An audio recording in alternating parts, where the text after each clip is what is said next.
Joe Orth and I are starting a podcast. What should we call it? Hey, don't pick on me. You know why? Because this is why. Let's see what he says. The Joe Show? Give Joe the business? That's right. Cup of Joe. Cup of Joe. What is happening here? Would you listen? We'll give you a chance. Thank you. That's Joe Orth. I guess that's Rooster.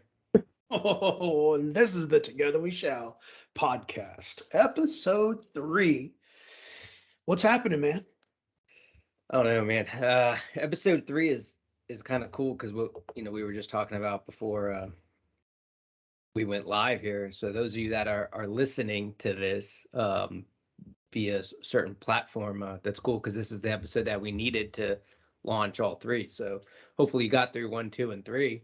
So that's exciting. But things are good, man. I had a drill weekend, as you can see, and probably be the last time I mentioned that. But if you didn't watch episode 1 or listen to episode 1 or 2, I am a Marine Corps reservist. So this weekend I had to spend 3 days on base doing Marine things. And then last night capped off the weekend with the Super Bowl. I think it was a great game. Happy to see a close game. I mean, Vegas nailed the spread, and Matt Stafford. Hopefully, all the negativity is behind him. I've always thought he was a good dude, but I didn't care who won. That's the first time in a long time I had no skin in the game, no money, no nothing. I was just like, whoever had the ball, I was like, score.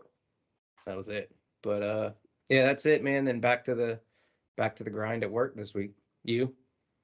Yeah, I too have to agree. Like, I was fine with whoever won the game, but while I was watching it, I couldn't help but kept reminding myself, like, hey, have they announced like who they picked to be in the Super Bowl?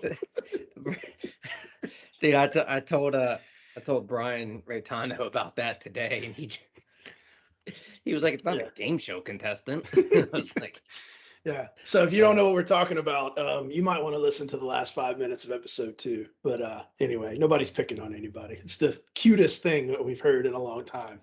But anyway, yeah, man. I mean, we texted back and forth last night and kind of talking about just the fact that for the first time in a long time, it was a game that had 2 teams that both had good stories. And honestly, they presented themselves well. I didn't see any of that, the stuff that I just don't like to see it in a football game. It was sportsman. It's good sportsmanship. There was 1 or 2 little scuffles, but I think those are going to happen. But yeah, I think like both organizations at large presented themselves well, and I'm a huge fan of Sean McVay.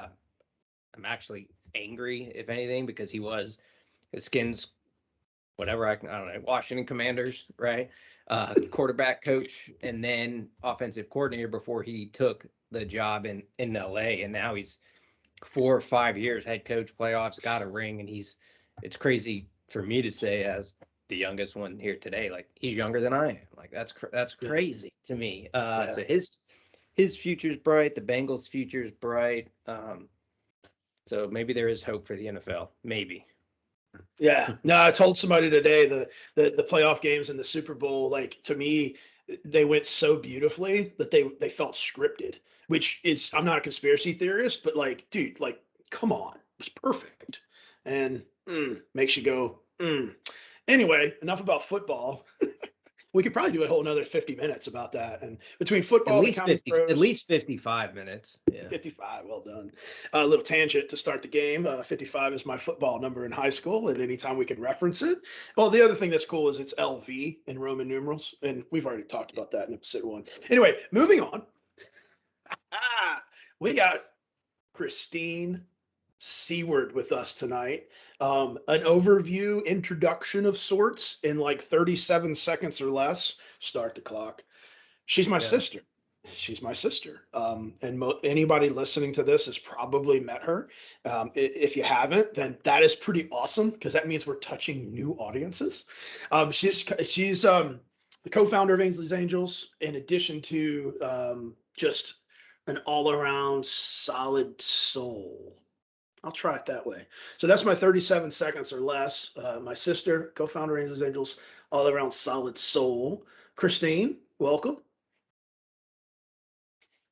Hello, boys. What's You know, that football game, y'all didn't even talk about the best part. What's the best part? Oh, come on, man. Did you say the halftime show? Really? Yeah, you got Dre out there, 58 years old, looks like he's 22. Wow. He is aging well. Not so much obviously for 50 Cent. That poor man got roasted on Twitter. Like, God, let the man live. Lord. I felt bad for him. They say haters gonna hate. True. And Rooster, Leanne and I were chatting about it.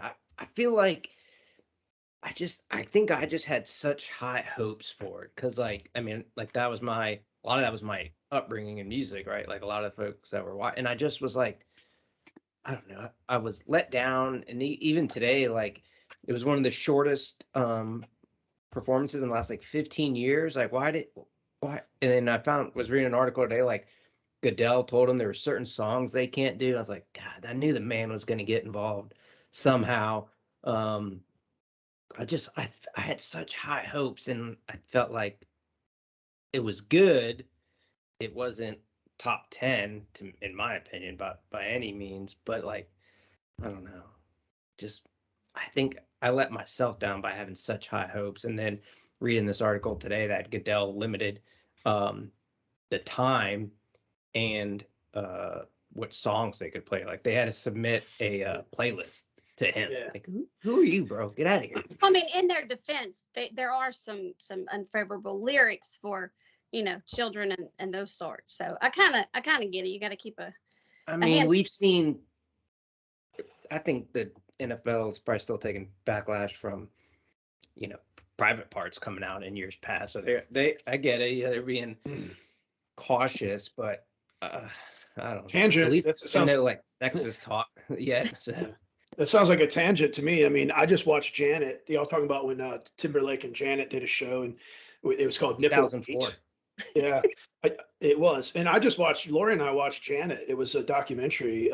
My gosh, man, solid stuff. Gave the whole journey from her growing up. And anyway, I could talk about that and the Super Bowl and other things, but like, let's come back here, Kristine. I want to know, like, who are you? Where are you? And why are you here? So I am in Lake Charles, Louisiana, which is considered Southwest Louisiana, which is the birthplace of Ainsley's Angels of America. You left out an important title. Ainsley's got, huh? What do you call yourself? Ainsley's Nana. Nana. Yeah. So I'm Nana to 3 beautiful children, and I'm here because number one, y'all asked me to be, and number 2, we got some stories probably to tell. You got to paint the background of the history of the individuals that are involved in the organization.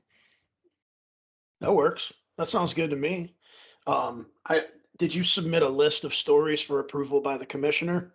No. Sure. Yeah, he stamped it and approved and mailed it back to me. So. Well, I don't know. And how do you know Joe? Like, is this your first time meeting Joe, or? No, so I've known Joe for a little while.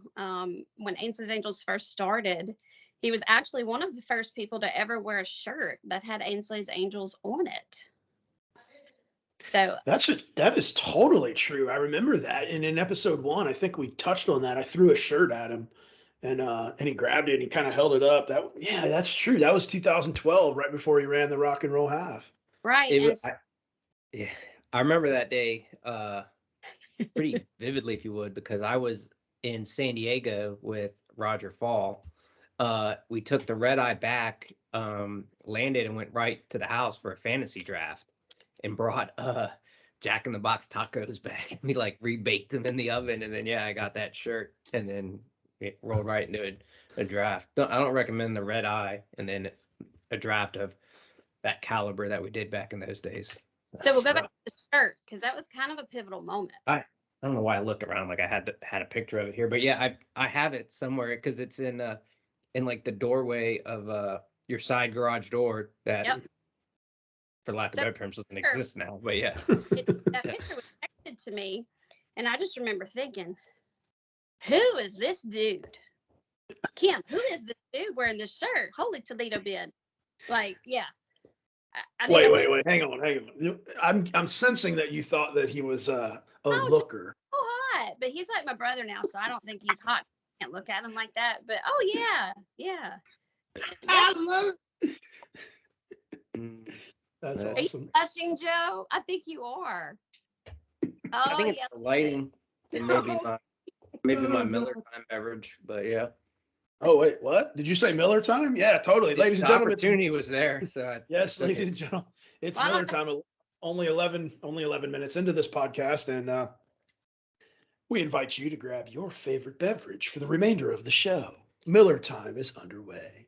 All right, so anyway, that man, that was fun. We were already having a good time here. All right, look, Yeah. let's dance. Let's just dance, man. We got to take it back, Kristine. We got to go all the way back. We got to go back to, I don't know, the Birth. first stories, right? To birth. Birth. Yeah, because it's funny because I said just recently in a podcast, I was like, Joe, now I've known Briley longer than I've known you. And Joe was like, yeah, that kind of makes sense. But like Kristine, like you were saying something the other day about how long we've known each other. Yeah, I've known you for 43 years. It goes all the way back to October 10th, 1978, the day I took my very first breath on this earth, and you became a big brother. So And if we take, go ahead. how old were you at the time, Rooster? Yeah, I was 2.5. So I'm 2.5 years older.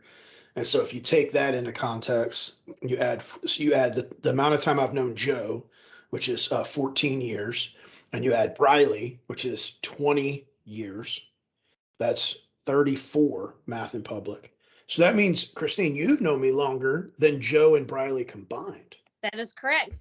And on my birthday this year, it'll actually be 44 years, which is 10 more years than y'all combined. And you like the tens, 10, Yeah, but 10. Briley will be added a year by then. Yeah, this It's her is true. birthday. And See, that's why you don't do math in public. No, Yeah. in yeah, I'm public. gonna have to pause my birthday. Yeah, I like tens and I like threes. I think we both have that in common. We have this number thing, and they're very symbolic and they make a lot of sense to us. And we kind of look at numbers, and it happens. It's a natural thing that just occurs. Yeah. It's a fun year for numbers.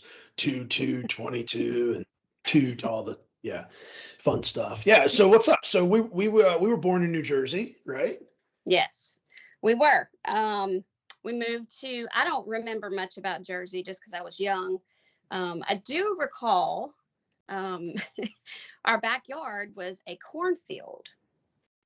And as I remember, there was a neighbor across the street, and he was bad. And y'all hung out all the time. Like y'all ripped his sister's heads off baby dolls and did all kinds of craziness. Mm. And so me and you and him, a couple other neighborhood kids had gone to the backyard. We were playing in the cornfield, and there was a green pond or green lake back there or something. And all I remember is this big tractor starts coming towards us, and we're like, oh crap, and the guy's like, get out of here.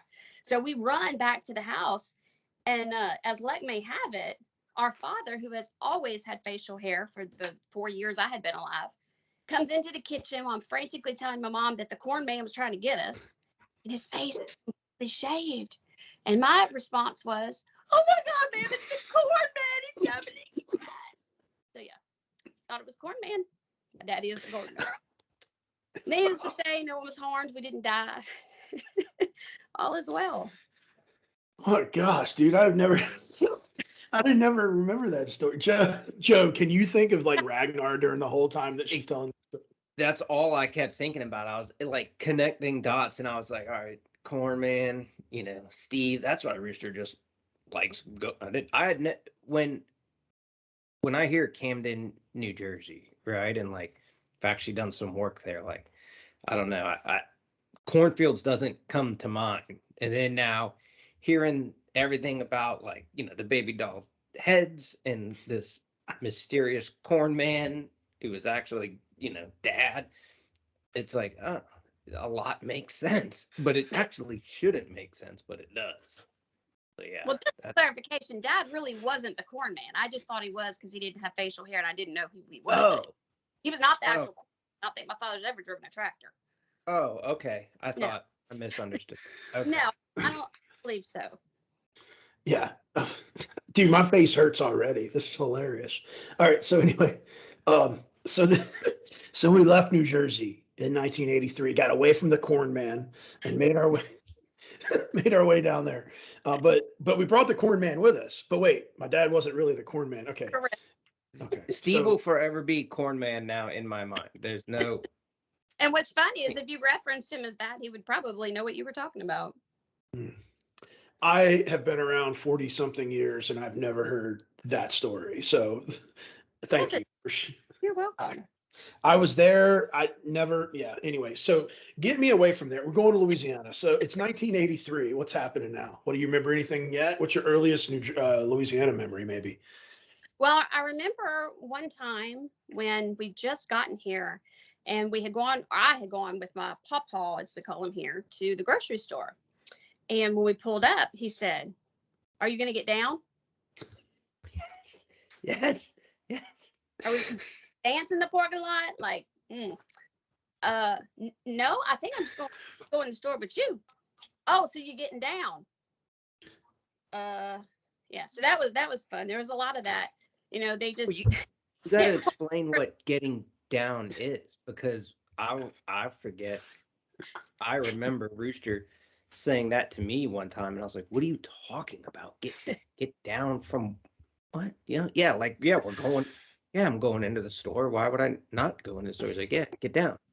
Get down from what?" Listen, man, in Louisiana, everybody drives trucks, man. So you got to go down. I get it. You got to get down. Where y'all going? We got to get down. Y'all getting down? Yep. Yeah. Oh gosh. So yeah, I remember, I remember, you know, a lot of stuff from our grandmother's house. You know, boudin and Cheetos on the newspaper, watching Dallas every Monday night. You know, you would go hunting a lot with Uncle Bobby. So it's, yeah, I mean, we both started school. I was smart enough to skip kindergarten. You would in the third grade, I believe.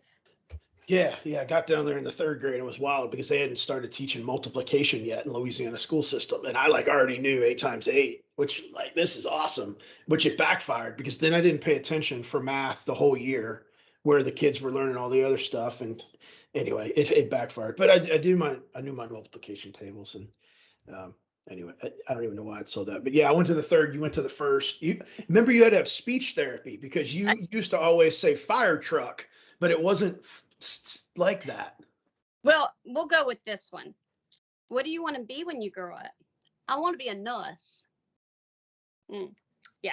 So yes, I went to speech for 2 years because I didn't talk like they did. And I said, "you guys," instead of "y'all." And I didn't know what get down meant. So I was schooled real quick on that. And now I've got it down pat.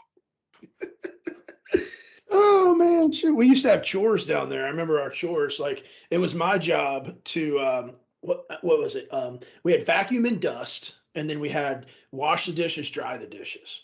And you just did not like those chores because I got to dry the dishes. So you remember that? Yeah, but you didn't actually dry the dishes. You just put the dishes up because you let them air dry. If I have to wash them and rinse them, you're gonna have to dry them and put them in the cabinet. Mm-hmm. And so, how did you? You want to tell everybody how awesome you were? So, this is probably the only mean thing I ever did to you, maybe. Okay. But yeah, I would hear him, and he would wait like an hour after the dishes were done. You know, Dad would say, "Kim, dishes are done. Come dry the dishes." And he'd stay in the back and he'd watch TV or whatnot. And he'd wait about an hour, and then he would come through the house and he would go into the kitchen and he would put the dishes away. And I'm like, this is not fair. So I got a little smarter. And so every time that I would hear him get up to make his way to the kitchen, I would take a little glass of water and I would gently just kind of pour it on the top of the dishes a little bit, just so they were wet enough that he had to dry them. So then. What is that, Joe? What is that? I think it's pretty brilliant if you ask me. Yeah. I mean, I don't know why you wouldn't just then. I mean, it's at that point after she's already watched them, it's like 5 extra seconds. And then, because like then you go back to the back room and watch TV, and then what happens? Like you get into a show, and we all know this is before pause and DVR, right? So then you gotta then Steve yells at you to go wash the dishes, and you're like, damn, Dad, I'm watching whatever. You got to wait for a commercial. Can you get it done in the commercial? Like, I don't know. I feel like just do it then. But I have like not a phobia. Dishes are an issue for me. Like seem OCD wise, like get it done right then. Finished. I gotta have it all. The kitchen has to be clean. Like tonight, Leanne and the boys were eating. She's like, "You gonna sit down and eat with us?" And it's like causes I don't know, tension or something, if you would, because like I don't want to eat with them because I know I see all this stuff from like cooking. I'm like, I gotta get this stuff clean, and then I sit down and eat like the tail end of dinner. It's not good. I shouldn't do that, and I know that, but it's like the anxiety of seeing like pots and pans or something. Yeah, it's like I don't know. So I'll just say I can totally relate because I do the same thing. Can't stand it. Well, see, I think I realized at some point in common sibling rivalry that me not drying the dishes within 5 minutes of you washing them, like actually didn't make you happy. It made you like perturbed. And so what does a brother do? Well, let's poke the bear a little bit. I'll get there when I get there. And I can remember like actually legitimately going in there and being like, oh, wow, these are completely dry. I'm going to put them up now. And you're like, shut up. And you try, Cam, you come stomping back in there. And I think man, it was great. Storming. Stop storming around. So, yeah. It's all good though. I mean, that's sibling rivalry, it's great. And then, I leave for boot camp. Like, and I can tell you that there was no opportunities to let the dishes dry there. I can tell you that right now. But anyway, I left for boot camp. I left you, You did. I was very sad. You were a sophomore or a sophomore then, Chris? I was a junior. Junior. I think it was, well, I know when you left to go to Okinawa. You were a rising junior.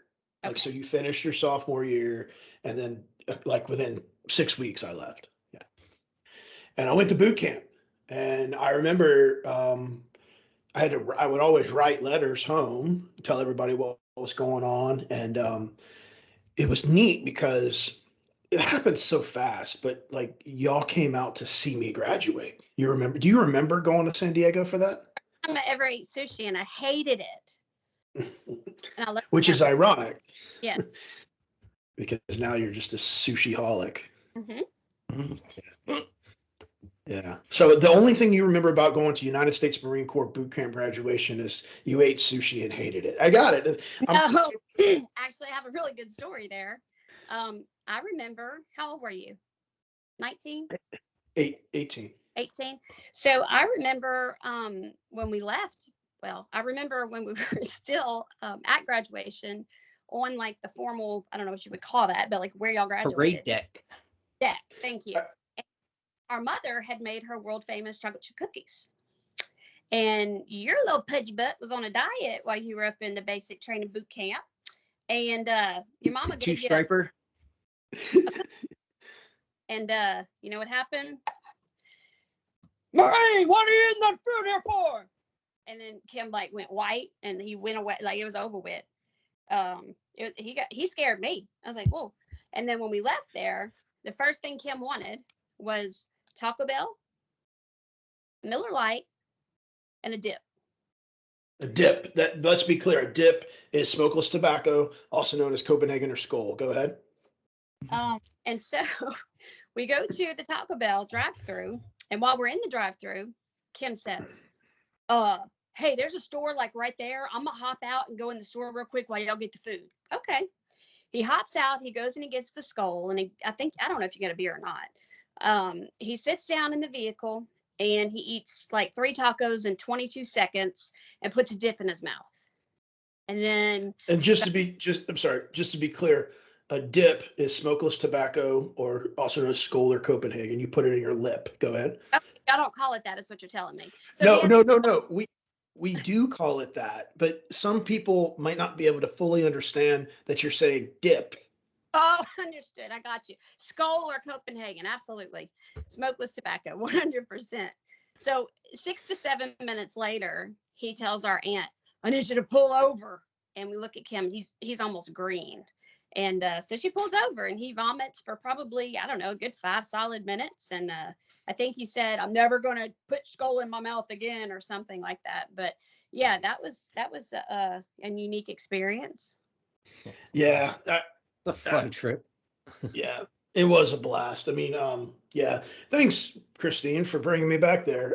Puking on I-5 North all the way from San Diego to Los Angeles. It was fabulous. We were headed up to Ventura County to go hang out with my aunt at her place there. It was really cool. So, that was great to have the whole family come out and do that. And then fast forward the clock, like eventually I ended up in Okinawa. I remember getting a letter while I was in Okinawa that I was going to be an uncle. How awesome is that? And then I paused and say, wait, I'm going to be an uncle, but Kristine is in high school. So I was a senior in high school. My brother was gone into a whole nother country, and I'm gonna have a kid. What do you do with that? It was scary. It was very scary.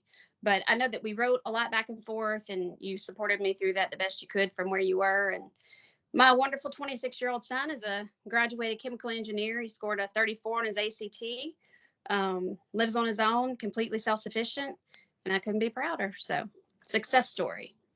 To shed some humor, I guess, into the letters, right? Like, why a letter? Like, could you not call or email? Like, what? You couldn't text them? That was in Why like you USPS'd a letter to another hemisphere? Imagine that. Kristine did not have an email account in 1995, 1996. Email was. Especially in Louisiana. No, Yeah. Yeah. And I mean, a phone call, like that's a whole process. I mean, Okinawa is like 18 hours ahead. It's the next day. You got to figure out all that. So no, they just wrote a letter. Thanks.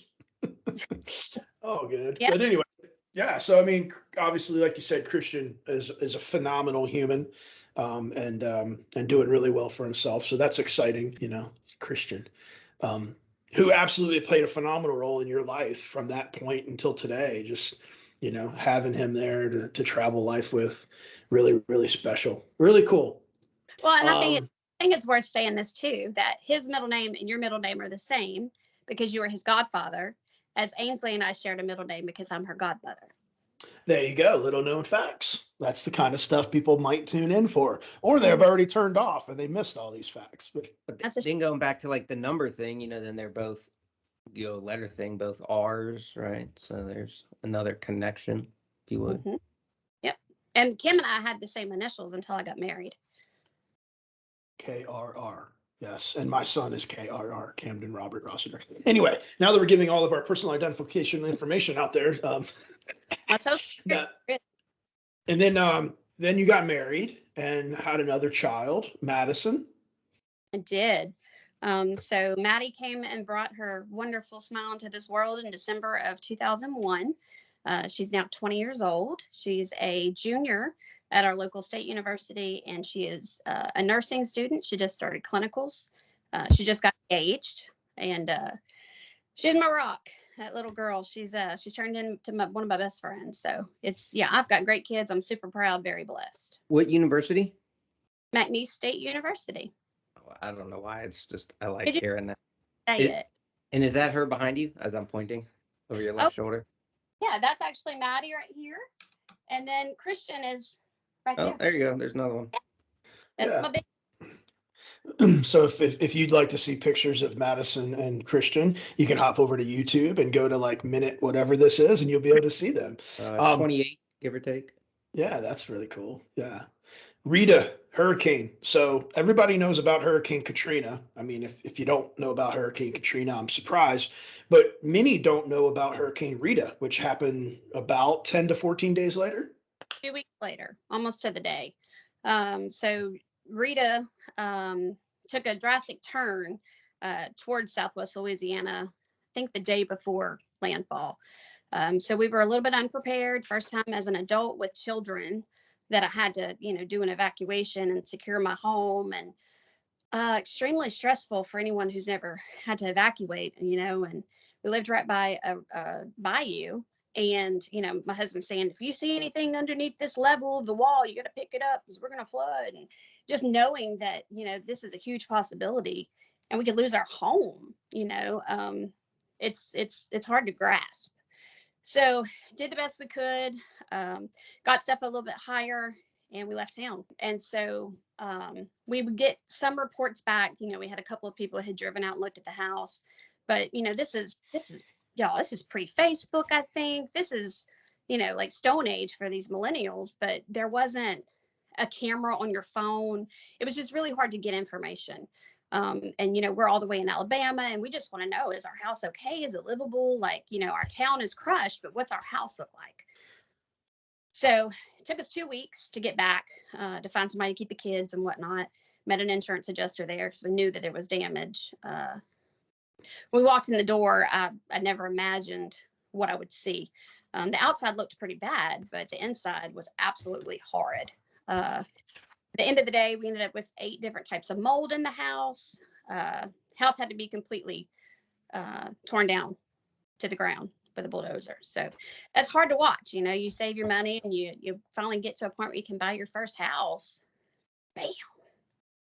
Yeah, that's tough. I remember when all that went down. I mean, we were living in North Carolina at the time and watching Katrina happen and watching Rita happen. I had just gotten really heavily involved with preparations to go underway with on a naval vessel.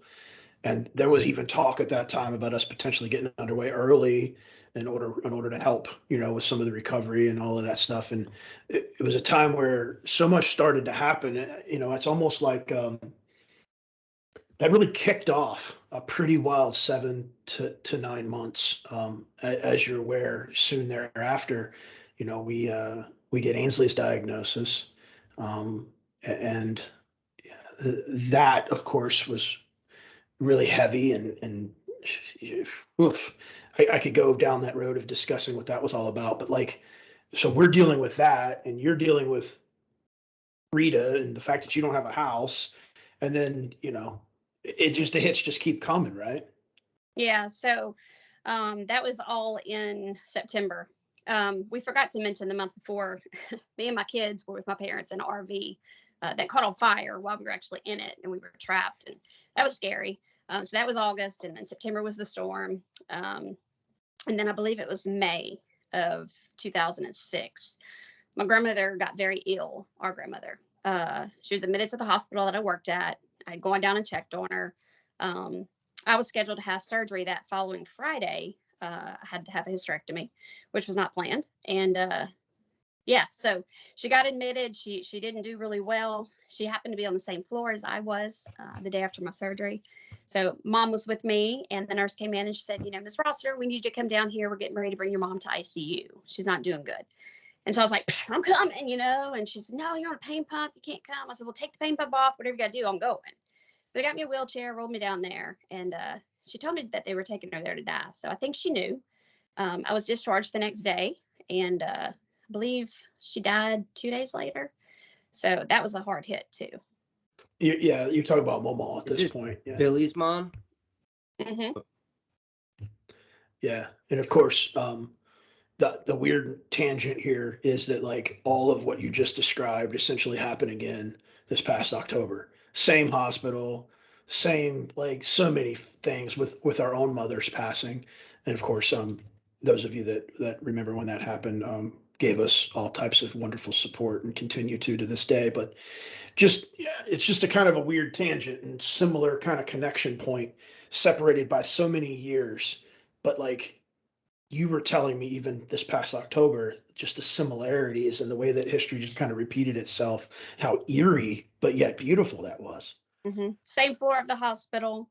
There were a lot of similarities. The timing of it was pretty, with Mom was pretty amazing. And I'll use that because I just think that's exactly what it was. But yeah, no, it was it was difficult. It was really difficult. at the end of the day, just so I can finish the story, we ended up recuperating. We got our insurance money. We bought a brand new, beautiful home. We probably would have never gotten that. We were able to get an SBA loan. For you that don't know, it's a very, very low interest rate through the government.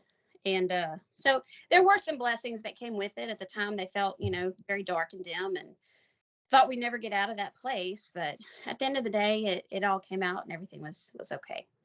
Yeah. You go ahead, Joe. Well, I think outside of the RV fire, that was I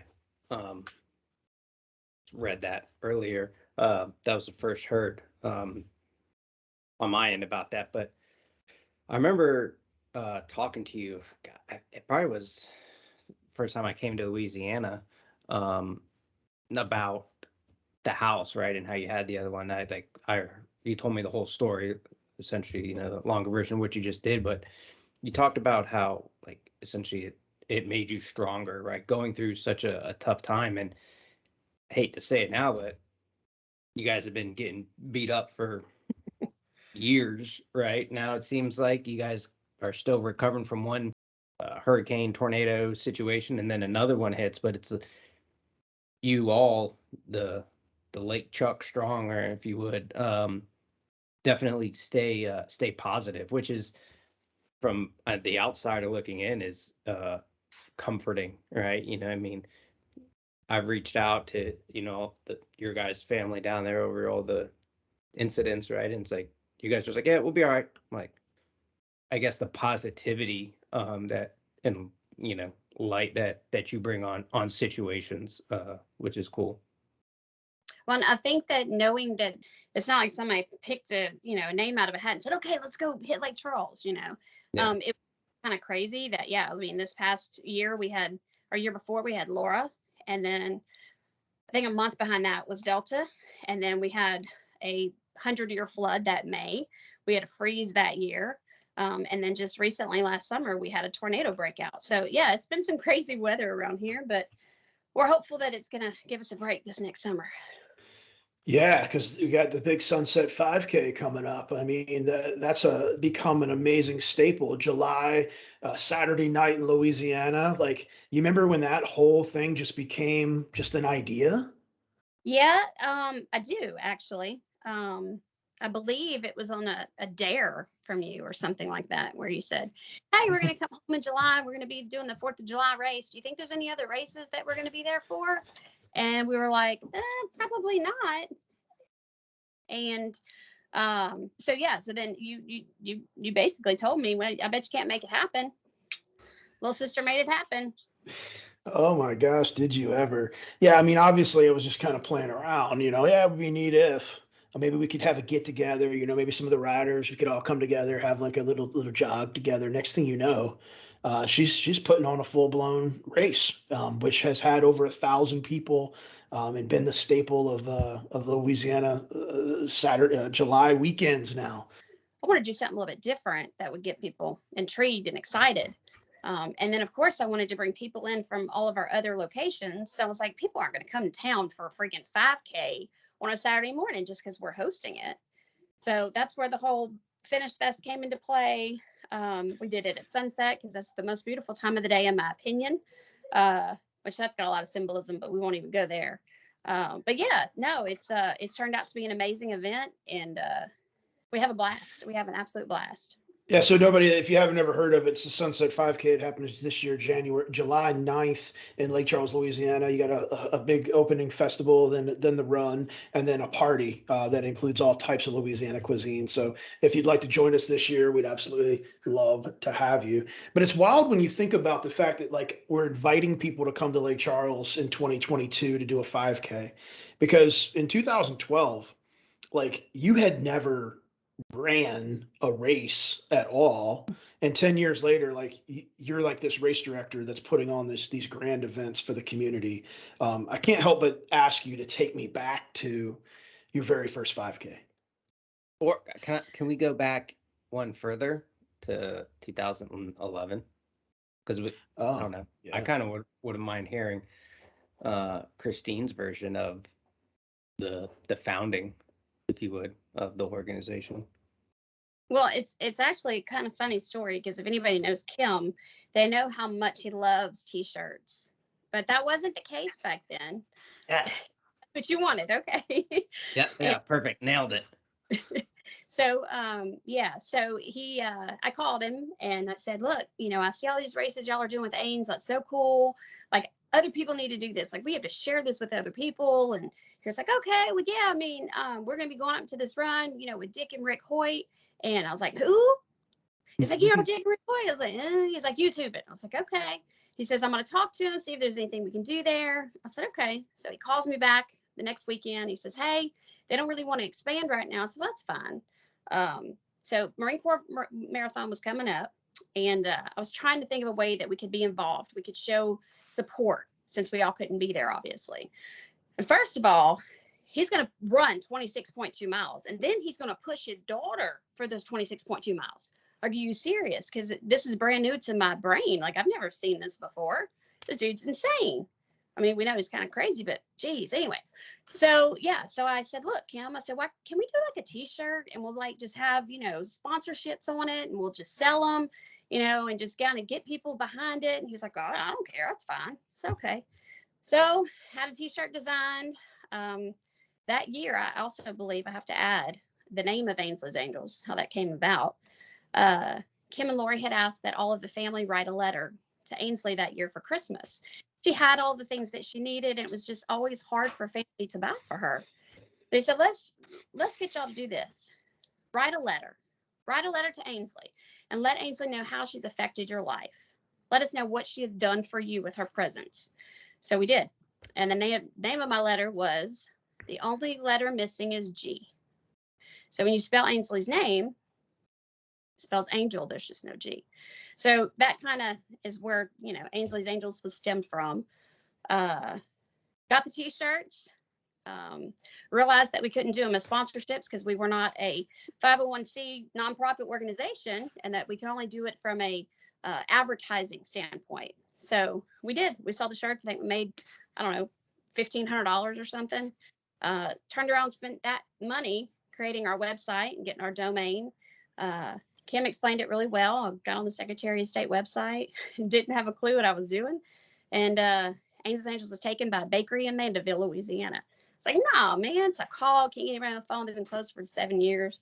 Anyway, Ainsley's Angels of America was available, and so we got it. That's where it all started. There's pieces of that story that I didn't even realize. Thank you. I appreciate that. Yeah, and I mean, there's pieces of that I too didn't know, but yeah, it's just great to hear it from, in previous episodes you've said it, and now, your counterpart, the other co-founder said it. So by now, halfway through episode 3, everyone that's listening knows how we got here. Well, yeah, how we got absolutely. October of 2011. But now Chris is going to tell us about the summer of 2012. So, Kim and I are talking. He's like, Kristine, you are the co-founder of this organization, and we do run. Have you ever thought about running? Absolutely not. I smoke a pack of cigarettes a day, and I am not running. Nope, I'm good. So Joe knows Kim can be a little persuasive, and so he gently persuaded me to join the Lieutenant Dan training plan is what I called it. And he would text me, Joe's face, that's priceless. I'm going to say it again. Lieutenant Dan training plan. Okay. He wants to laugh so bad. So Kim would text me every day, and he's like, hey, this is what you need to run. This is, the time you need to try to get, whatnot. And so I had mapped my run. He would watch. And I got to a point where I was like, dude, I'm not running with a stroller. Like, I'm just running. So like when we have a race and I'm pushing somebody, how's it going to affect me? He's like, oh no, you're going to be fine. You're going to be fine. So then we decided that my first race was going to be in Virginia Beach, Virginia at the Surface Healing 5K on the beautiful ocean front. And so we got a plane ticket, and I trained. And he says, the humidity in Louisiana will be equal to pushing the chair. Bah! Incorrect. The humidity was about 400% that morning. Yeah, it rained. It was gross. But Camden was on his rollerblades. Ainsley was in her beautiful red chair. And I had my brother beside me. and it was go time. First 5K ever, with Ainsley and my brother and my nephew, and extremely overwhelmed. Anybody that's ever done a race knows your adrenaline's already high. It was incredible. So we ran the race. We did finish. I think Kim was a little concerned at the finish because Lori was chanting, yes, you can, yes, you can. And I don't know, we flew over the finish line, tears, big hugs and embraces. It was a beautiful thing that happened. It was so much more than just 3.1 miles. So much happened up here and in here. So it was a beautiful day. It was a great day. It was a beautiful day. In fact, I just recently watched that video of you and I and Ainsley and Camden and Lori hollering as you were pushing up on that finish line, and it teared up rewatching that. I mean, that was happening 4 years, pretty much to the day since Ainsley's first race, and it was the first race she had ever done, and then your first race, and technically the first race really that ever happened with Ainsley's Angels in Southwest Louisiana, seeing as that you were the founder and president of that effort down there, and now you were doing this race, and I don't know, it was powerful. And of course, to have Peggy, you finally had a chance to get to know Miss Peggy, who is Ainsley's physical therapist, that told us about the new Team Hoyt Virginia Beach opportunity back in 2008, and to introduce you to her. And if you remember, that was at the same time that Dick Hoyt and Rick Hoyt, Rick wrote One Letter at a Time, and Dick came down and we went to a book signing with him, and all of just a whirlwind of a weekend, right? Yeah, he popped y'all completely surprised me. And so I think Lori and I were going to the bathroom or something, and we came back, and she kept turning me the other way. She wouldn't let me go. I was like, "What are you doing?" She's like, "No, look at this over here." I was like, "What?" So finally, it was time, I guess. And she's like, "Oh, come on." And so we walk up to this big roped off area. There's big, plush velvet chairs. I'm like, "What is this?" And there stands Dick Hoyt. And by this point, I had YouTubed him. I knew who he was, and I was like, holy cannoli, like this is, oh my gosh. And so he hugs me and he's like, "Hey, I want you," I don't know if you know this, he said, "I want you to have the first signed copy of One Letter at a Time." And he took it out of the box and he signed it, and we took pictures, and it was just, I cried, of course, but yeah, that was a pretty amazing experience. Yeah, it really was. And, for those that might not know, Ainsley's story was part of the book. I think it's page 241 of One Letter at a Time. And they had asked if I would pin and tell that story. And so that was the weekend in which we got to, debut to the world, this story about Ainsley that's included in the Legends, biography. It was just truly, truly special. And there's so much about that weekend that I'll really never ever forget. Really special, and so much has happened since then. We talked about Joe wearing the T-shirt, the first Ainsley Angels T-shirt. We talked about the Marine Corps Marathon. We talked about the Ainsley Angels Race Series. All of these fabulous things. Joe, of course, if you listen to episode 1, Joe came on officially, in 2014 on the board, and then 15 we expanded and grew even more, and then February 23rd, 2016. Ainsley passes away, and it just freaking stopped our world right there. What do you remember about that? So I'm gonna try to do this, not get choked up. I was at work, and it was about 6:30 in the morning, and you texted me, and you said, no, you called me, and I silenced your call because I was doing something, I couldn't answer the phone. And then you immediately texted me and you said, "Call me when you can." And I was like, this is bad. He never just calls. He always texts first. Something's up. So I told my friend that was my coworker, I said, "This doesn't sound good." She's like, "What do you mean?" And I was like, "I just got this text from my brother. Something's right." She goes, "Well, call him back." And I was honestly afraid to call you back. So I did. And you said, "Hey, how's your day going?" I'm like, "It sounds fine."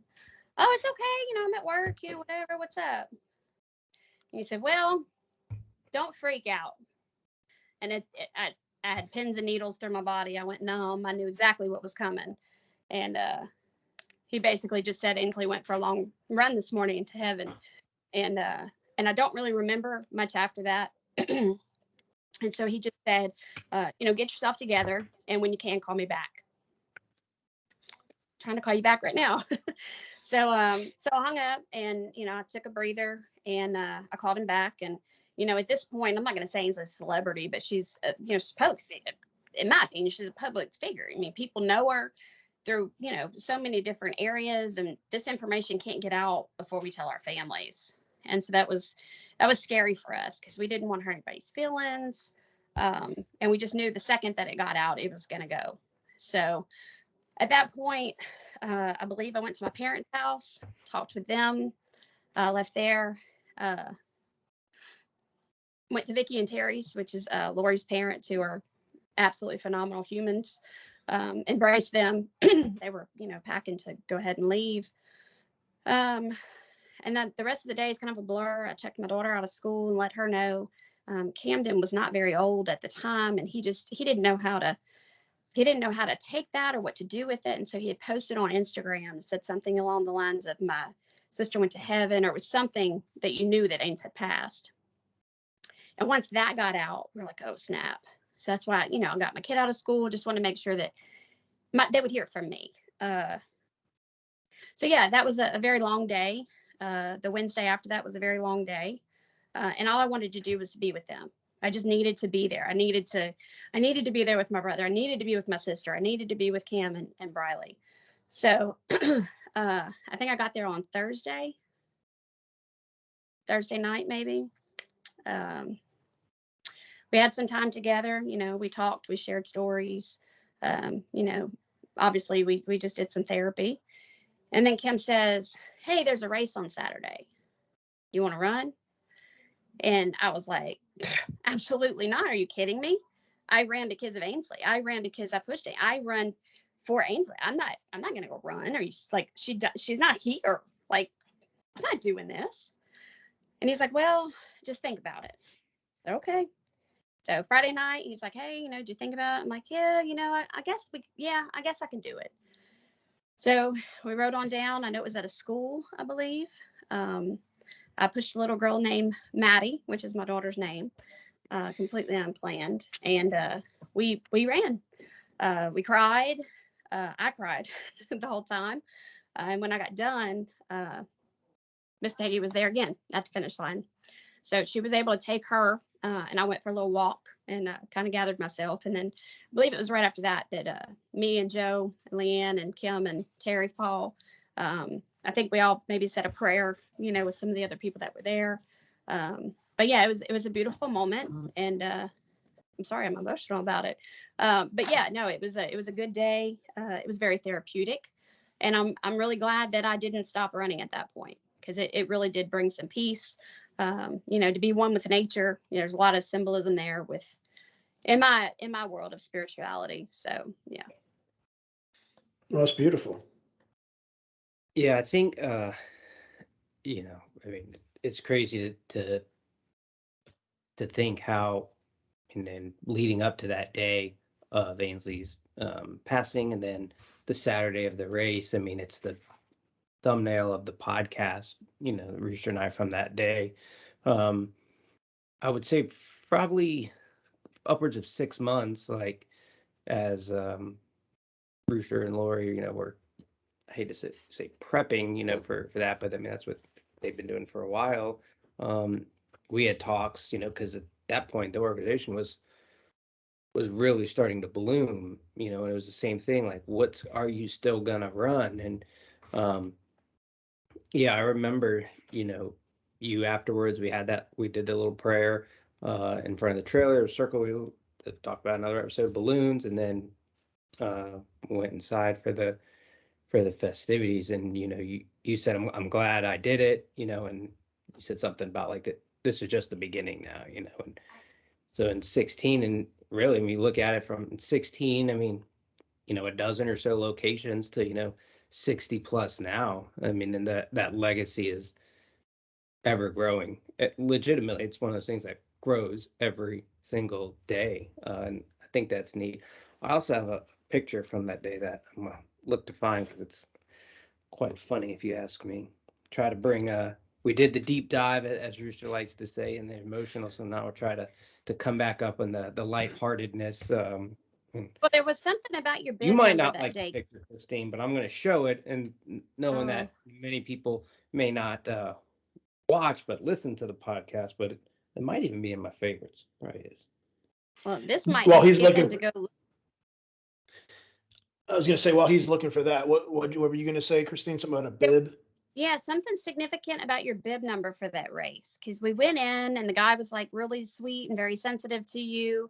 And you're like, yeah, it's my sister and I. And he was like, oh, I'm waiving registration for y'all. And then there was something that happened with your bib number. I don't remember if it was Ainsley's birthday or if it was 20. It was something with your bib number. It's actually, Yeah. it's one. One. That's not going to work, but yeah, it's number one. Yeah, there you go. I And didn't you're remember wearing, that. it's hard to see in my The honor. You're wearing the jacket that I think that Brian, Dick, Rick had made for you in Ainsley, so that's special. Yeah, it was a really special day. Grateful to have both of you there that day. I thought it was, that doesn't happen. Joe, Kristine, and Rooster are not at all races. I mean, we could probably count on two hands the number of times we've all been at the same race. And it'd probably be something like Louisiana Marathon, Louisiana Marathon, Louisiana Marathon, Louisiana Marathon. But I mean, really, one Marine Corps and a Ragnar. Yeah. Oh, we did have a Ragnar. Yeah. So like Joe said, we're jumping out of Let's Dance and we're jumping into lightheartedness. Like, Kristine, what is your favorite story about a trip, whether that's Marine Corps, Ragnar, TLM? What's your favorite of, what's up? That's really hard. Ragnar, it shouldn't even be counted into the choice box because it's so different. You're so delirious, and so things that really aren't that funny are absolutely hilarious. Yeah, I don't know, man. That's hard. Ragnar was a blast. Well, Ragnar's fun whenever you can go into the cornfield, to circle back to the beginning. So we literally, that's probably the best. Like, I would go into the cornfield somewhere in the middle of Maryland. And one time I had Leanne, Joe's wife, on my shoulders, and we're standing there like literally a foot into the corn as cars are coming by and runners are coming by. And I don't know, I don't really like the corn, so I didn't really, and especially at 3:30 in the morning, no sleep, tired, all that. But I tell you what, retired Marine Master Gunner Sergeant Mike Lawrence dislikes the corn even more, and that was Ragnar, Tennessee, where he was concerned when Rooster ran into the cornfield. He might liable to call the police. But look, this isn't the picture I was looking for, but I'm gonna try to do this anyway because it's pretty neat. Oh, I know this picture. That was on the scouts truck, I believe. Oh, that is a cool picture. In fact, what I'm going to do with that picture is I'm going to post it on my brand new Instagram, Rooster-Rossiter. If you want to check that picture out, it's going to be posted on there and you can see it there. And of course, that's a great picture, Kristine. And the other thing is that if you have any comments or questions about anything, as a reminder, podcast at Ainsley'sAngels.org. Quick plug on where you can find us in those two spots. But Joe, I will tell you now, because by the time our listeners are listening to this, everything's live across all the platforms that we're going to be on, and it's exciting. So the fifth person to email podcast at will receive a free Finish Line store item. Ooh. I was going to say 55, but I figured that might take a while, so I just removed a 5. Well, I mean, you could have done 3 or 10. Yeah. 3 would have been. Maybe we'll do 3, 5, and 10. I don't know. Well, I mean, so Not one though. 5's not. That's not a good number. So you're changing it to 10? Changing 5 it to 10, or we just scrap the whole idea and edit this out. Or you could do 13, and you have a 1, like a 10 and a 3, because 10, you 13. Anyway, whatever you want to do. Hey, you're the guest, and we're trying to give some swag away, so you pick the number. How about that? It's 10. 10. Done. So the 10th email to come into podcast at ainsleysangels.org in the history of its existence, which is currently at 0. If you Correct. happen to be 10, then you're going to get something from the Finish Line store. And I don't know what that something's going to be, but we'll talk about that then. But Joe, we like to do movie quotes. I'm going to change it up on you tonight, today, right now. I'm going to do a music quote. And the reason that I want to do this one is because I'm pretty sure Kristine's going to know it. And I think you got it too, Joe, because just a minute ago, you talked about the cornfield and you say it's like 3:30 in the morning and you're like, cornfield. And it hit me. And I was like, let's do a lyric from a song. So the lyric goes. Middle America? What? No. 3:30 in the morning. Not a soul in sight. What is Garth it? Brooks. Yeah, but what's the name of the song? Thunder Rolls. Wonderful. We I finally feel like you and Rocky were just listening to that recently. Was that on Instagram? Or I saw something about Rocky and Garth. Yeah, he likes Garth. We were listening to Friends in Low Places. I got the No Fences CD and I found it in a box of goodies the other day. And I'm like, dude, I'm just gonna put it in the Tundra. And anytime I don't want to listen to the XM, I'm gonna just throw on my No Fences CD. I bet that's my. Isn't he like the? He's not a chance. He holds not a some chance. record. Like I feel like we've talked about this before. He's not like number one all time record sales, but he's got some ridiculous record of. Yeah, I mean, it's Garth freaking Brooks, but yeah, he's got all the records. Yeah. Yeah. I mean, he crossed over. Anyway, we could do a whole podcast on Garth Brooks. I'm just a big fan. He's fun to sing with, and in my head, I sound just like him. So it works out really well. Not really. Quick tangent. I know we're gonna try to wrap up here, but because we did a music quote at work today, we're hiring for a position of which you know about, and someone said, I don't think it's going to be that hard. It's not like we're trying to hire someone to go to Omaha and just bam, right away I just blasted. I was like, hold on, stop.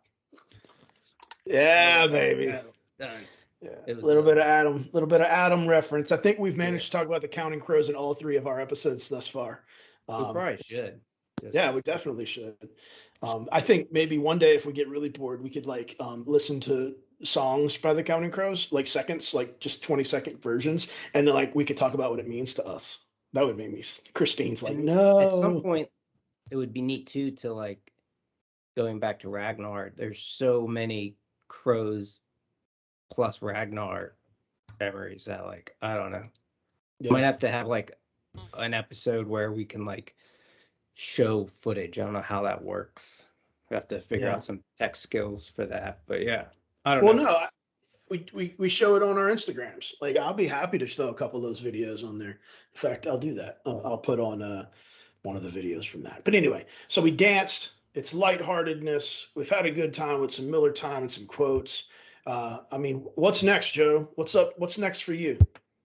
What is next for me? Taking a little family trip this upcoming weekend. We're gonna get away for a few days. Head to Central North Carolina, I guess. Kristine, what is next for you? Sunset 5K in July. Already?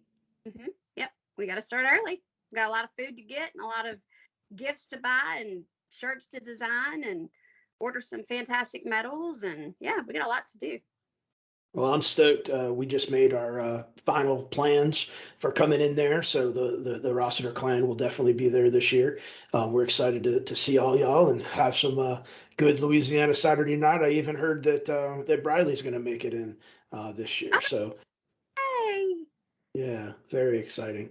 Well, the next step in this evolution is as we wrap it out, we just want to say thank you to taking some time tonight to join us. It was a fun conversation. We went all over the map, learned some new things, and as we jump into the next week ahead, we're curious. What is your weekly word? What is that word that you're going to focus on? That's going to be your driving factor, or that you're going to pay homage to, or whatnot, as the week goes forward? Well, personally, I've been through quite a few changes over the last 2 years. It's a really simple word, and it's going to sound really easy, but it's happiness. Because that's a choice. You get up every morning and you choose to have a good day. You make a decision that you're going to be happy today. And so you have to kind of filter things out of your life and off of your person and out of your psyche to allow you to smile and to be friendly and to just be a happy person. So I'm going to go with happiness. That was beautiful. I don't even know if Joe or I want to try to top that, but no, this isn't a competition. Joe, what's the word for you going? Yeah, it's very similar though, and that's actually, God, this is gonna bother me, but it's probably a weekly word. But breathe. It's kind of the same thing, right? You wake up and you choose to be happy, but things happen naturally throughout the day. No matter how much you tell yourself you're going to be happy, that cause you to need to take a step back and breathe so you can refocus and be happy. So I'm going with breathe. Perfect. Happiness and breathe. I'll harness both of those and connect with you all as I transition through the next week ahead and see what happens on the other end. I'm pumped up, man. This we're gonna go live with this podcast finally, and I've enjoyed the past 3 episodes and really excited about where this thing can take us. So appreciate everybody that's listening, and hopefully you're getting some value out of this thing. And don't forget, podcast at ainsleysangels.org. If you have a topic you want to talk about, if you have somebody you want to nominate to come on the show and have a chat, hey, this is supposed to be a fun time, and hopefully you're enjoying the ride with us. So with that note, Kristine, thanks for coming. Thank y'all for having me. You know what? I got enough. He's in charge. We're done. This was good. The